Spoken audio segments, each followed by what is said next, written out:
सुबह तो रोज ही होती थी गोकुल में। सूरज रोज ही निकलता था, गायों की घंटियां भी रोज ही बजती थी। लेकिन उस दिन गोकुल की हवा तक रो रही थी। ऐसा लग रहा था कि जैसे पूरा गांव किसी अनजाने डर से कांप रहा हो। कारण था अक्रूर जी का वो रथ जो द्वार पर खड़ा था कृष्ण और बलराम को मथुरा ले जाने के लिए। जैसे ही ये खबर गोपियों के कानों तक पहुंची, सब कुछ छोड़कर वे दौड़ पड़ी। किसी के बाल खुले थे, किसी के पाँव में पायल भी ठीक से नहीं थी, किसी की आंखों में नींद थी, लेकिन दिल में बस एक ही बात, हमारे कान्हा जा रहे हैं। पूरा गोकुल उस रथ के पास जमा हो गया। जब गोपियों ने देखा कि कृष्ण सच में रथ पर बैठे हैं, तो जैसे उनकी दुनिया ही रुक गई। एक गोपी कांपती हुई आवाज में बोली, कान्हा, ये क्या सुन रहे हैं हम? तुम सच में हमें छोड़कर चले जाओगे? दूसरी गोपी की आंखों से आंसू नहीं रुक रहे थे। तुम्हें याद है ना, यहीं इन गलियों में तुमने हमारी मटकी फोड़ी थी, यहीं बांसुरी बजाकर हमें छेड़ा था। अब इन्हीं गलियों को सूना छोड़ जाओगे। लेकिन रथ धीरे धीरे आगे बढ़ने लगा। बस फिर क्या था, गोपियां टूट पड़ी उस रथ की ओर। किसी ने घोड़ों की लगाम पकड़ ली, किसी ने रथ का पहिया थाम लिया और कुछ कृष्ण के चरणों से लिपट गई। पूरा वातावरण रोने की आवाजों से भर गया। एक गोपी जमीन पर बैठकर फूट फूट कर रोने लगी, कान्हा तुम चले गए तो हम सांस कैसे लेंगे?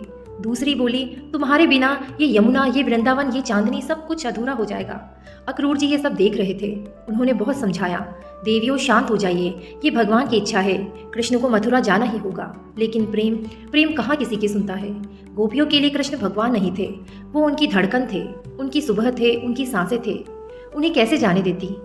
तभी कृष्ण धीरे से नीचे उतरे। पूरा वातावरण शांत हो गया, सिर्फ सिसकियों की आवाज आ रही थी। कृष्ण ने एक एक गोपी की तरफ देखा, उनकी आंखों में भी नमी थी। वो मुस्कुरा तो रहे थे, लेकिन वो मुस्कान भी आज दर्द छुपा रही थी।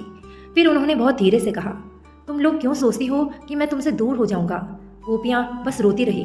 कृष्ण बोले, मैं मथुरा जा सकता हूँ, लेकिन तुम सबके हृदय से कभी नहीं जा सकता। जब जब तुम मुझे याद करोगी, मैं यहीं मिलूंगा, तुम्हारी सांसों में, तुम्हारी धड़कनों में, इस वृंदावन की हवा में। यह सुनकर कई गोपियां और जोर से रोने लगी, क्योंकि अब उन्हें समझ आ गया था, कृष्ण को रोका नहीं जा सकता। एक गोपी ने कांपते हुए हाथों से कृष्ण का चेहरा छुआ और बोली, तो एक वचन दो कान्हा, हमें कभी भूलोगे तो नहीं? कृष्ण मुस्कुराए और बोले, जो खुद मेरी आत्मा में बसते हों उन्हें कोई कैसे भुला सकता है? बस इतना सुनना था कि पूरा वातावरण आंसुओं में डूब गया। धीरे धीरे गोपियां रथ के सामने से हट गई, लेकिन उनके कदम पीछे हट रहे थे, दिल नहीं। रथ आगे बढ़ने लगा।